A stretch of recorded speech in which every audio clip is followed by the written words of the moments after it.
आज हम एक और गवर्नर जनरल के बारे में चर्चा करेंगे, लॉर्ड लिटन के बारे में। किसके बारे में? लॉर्ड लिटन के बारे में, जो कि 1876 में भारत का गवर्नर जनरल बना, वायसराय बना, जो कि 1880 तक भारत का गवर्नर जनरल रहा। कब तक रहा? 1876 से लेकर के 1880 तक यह क्या रहा? भारत का गवर्नर जनरल रहा। इससे पहले जो भारत का गवर्नर जनरल था,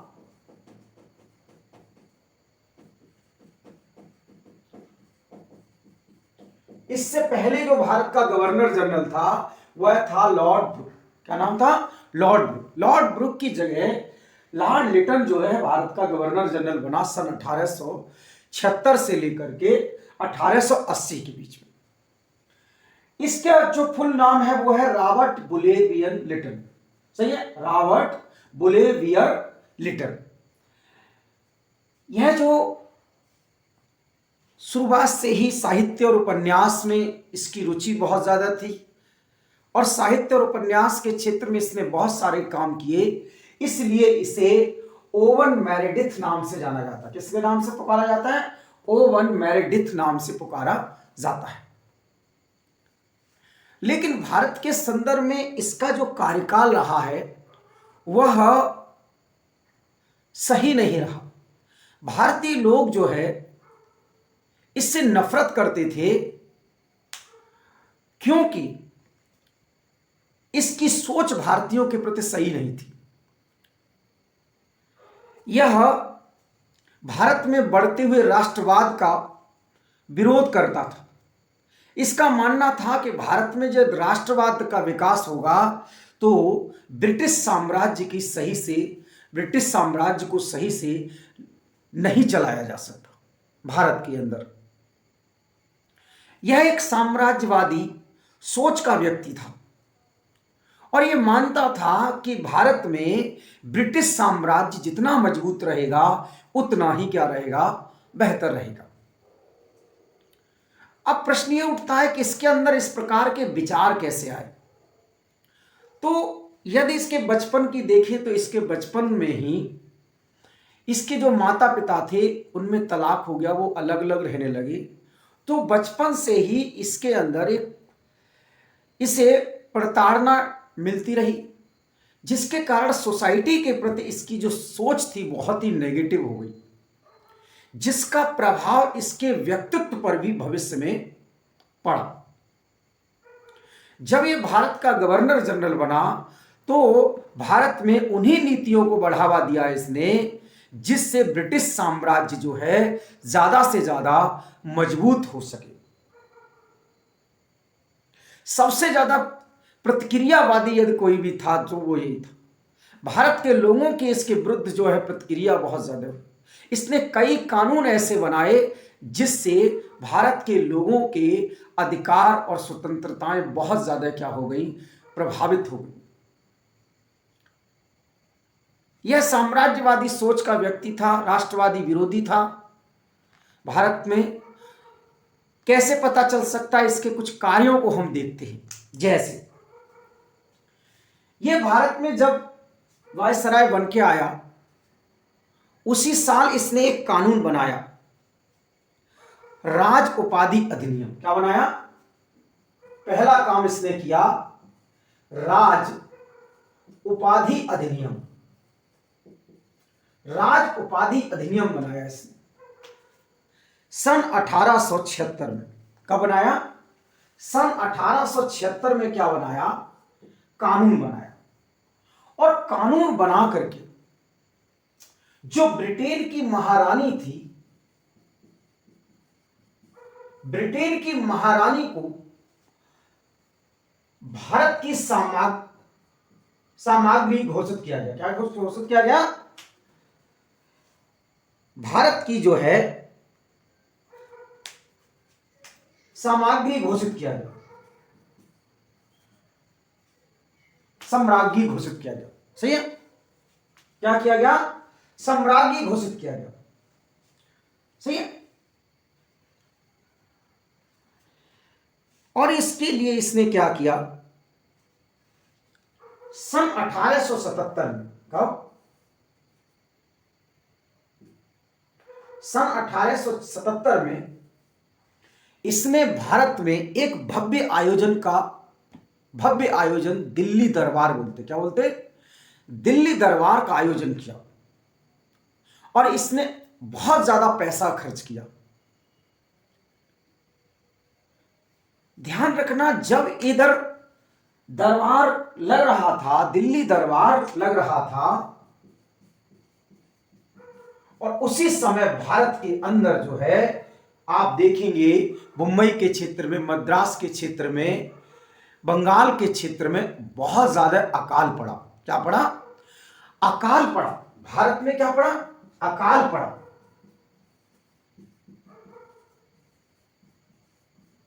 एक तरफ अकाल पड़ रहा था और दूसरी तरफ यह जो है दिल्ली दरबार लगाया, और इसने महारानी को केसर-ए-हिंद की उपाधि, क्या?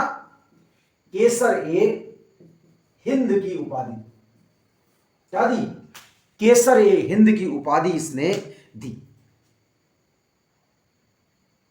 समझ लीजिए, सही है? क्या मैंने कहा? इसने एक कानून बनाया, और कानून बना के तहत इसने क्या किया कि महारानी को जो है साम्राज्ञी घोषित किया। सामग्री घोषित करके सन 1800 इसके लिए इसने 1877 में दिल्ली दरबार का आयोजन किया और केसर-ए-हिंद की उपाधि दी। किसको दी?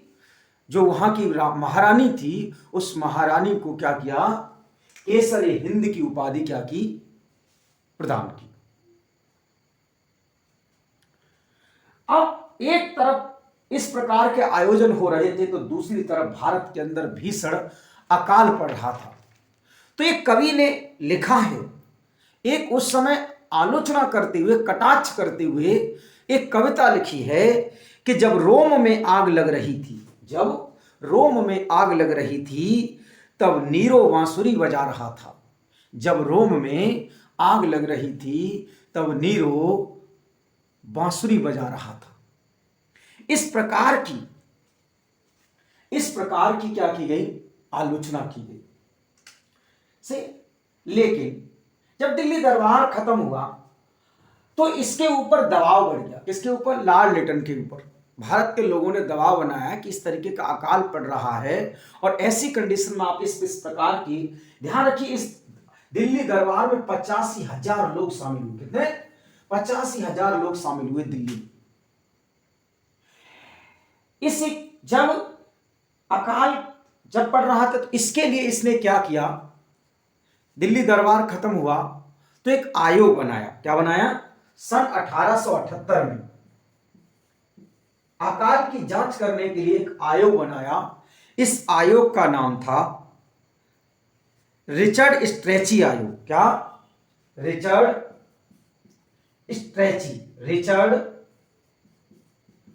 स्ट्रेची की अध्यक्षता में क्या किया? एक अकाल आयोग बनाया। क्या बनाया इसने? एक अकाल आयोग बनाया। तो एक प्रश्न बनाया। अब यह प्रश्न पूछा जा सकता है कि दिल्ली दरबार जो है वो किसके कार्यकाल के दौरान आयोजित किया गया? किसके दौरान? सही है, लॉर्ड लिटन। तो लिख लीजिए इसको, स्क्रीनशॉट ले लीजिए।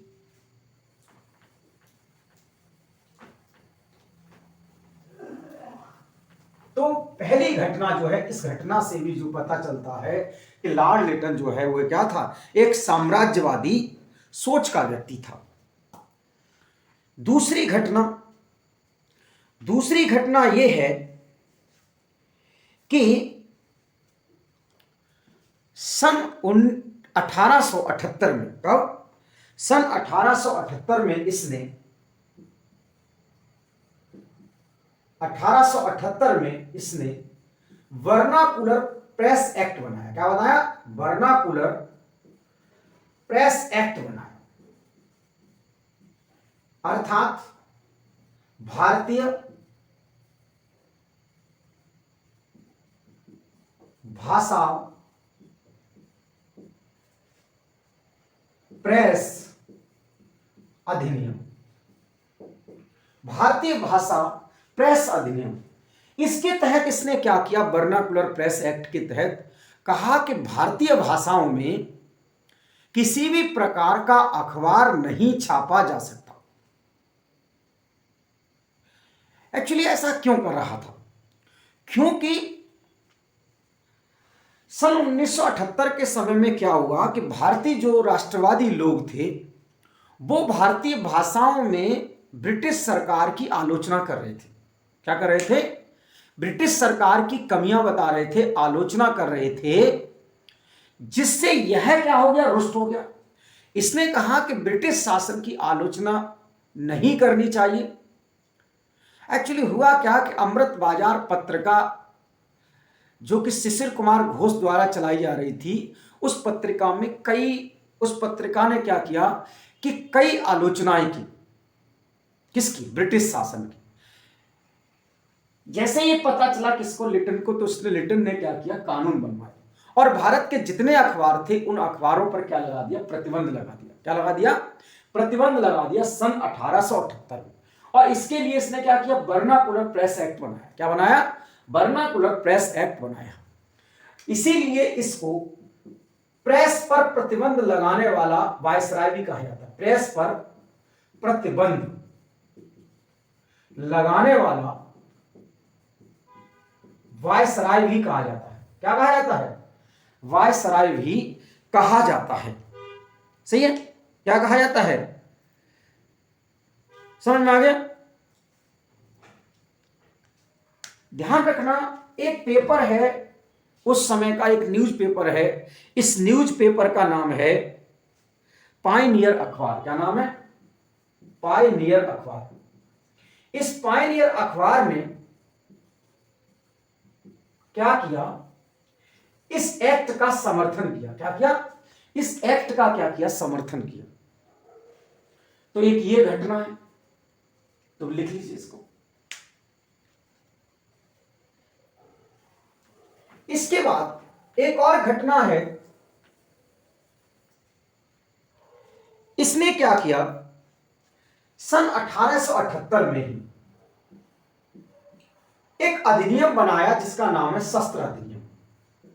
शस्त्र अधिनियम 1878।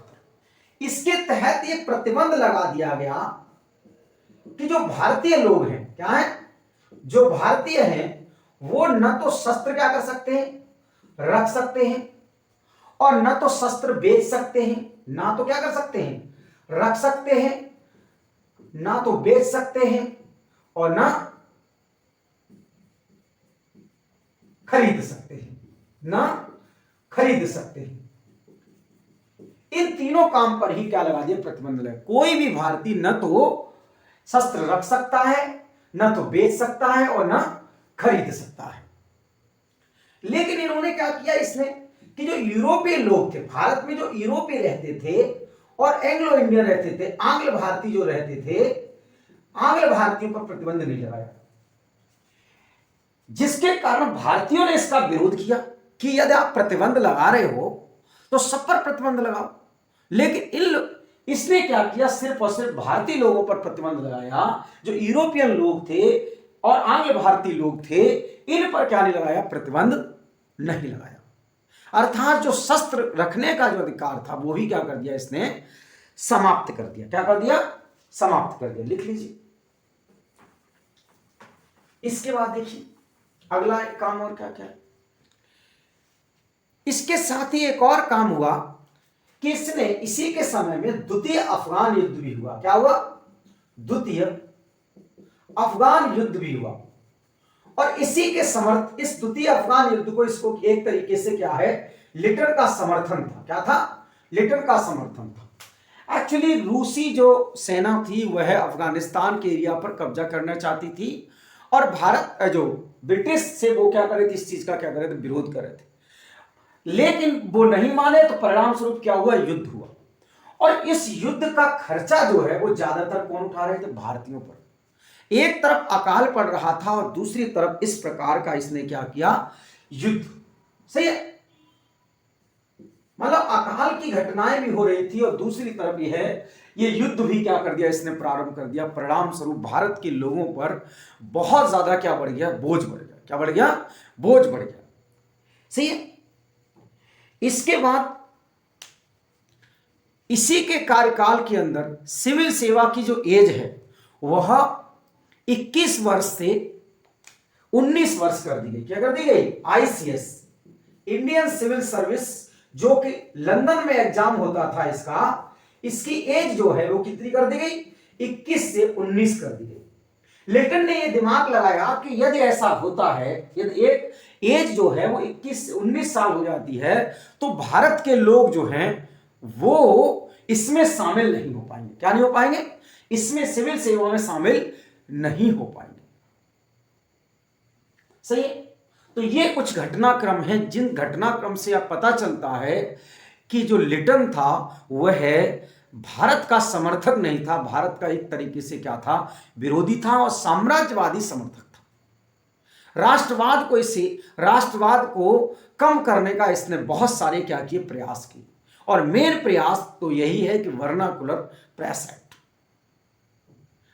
आप देखेंगे कि जो दूसरा एक वीडियो है लॉर्ड रिपन वाला वीडियो, उसमें हम बताएंगे कि वर्नाकुलर प्रेस एक्ट को समाप्त करने का काम किसने किया, लॉर्ड रिपन ने किया। तो ये कुछ घटनाएं, इन घटनाओं के माध्यम से, कार्यों के माध्यम से पता चलता है कि जो लॉर्ड लिटन था वह भारत का क्या था, विरोधी था, समर्थक नहीं था। सही है। तो एक प्रश्न लिख सकते हैं, एक प्रश्न मेंस के लिए, क्या आप सहमत हैं कि, क्या आप सहमत हैं कि लिटन ने भारतीयों के विरुद्ध कार्य किए? यह प्रश्न। दूसरा, भारत में लिटन के कार्यकाल के दौरान किए गए कार्यों का वर्णन करें। ध्यान रखना है, यहां से प्री के क्वेश्चन भी पूछे जाते हैं। क्या पूछे जाते हैं, प्री के क्वेश्चन भी क्या किए जाते हैं, कई क्वेश्चन बनते हैं। सही है। तो मुझे उम्मीद है कि ये टॉपिक आपको लॉर्ड लिटन वाला समझ में आ गया होगा। सही है।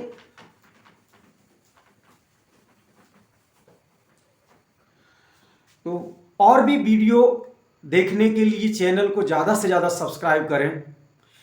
इस समय वायसराय की सीरीज चल रही है। इस सीरीज में आप विभिन्न वायसराय के बारे में, पर डे एक वायसराय के बारे में आपको बताया जाएगा। धन्यवाद।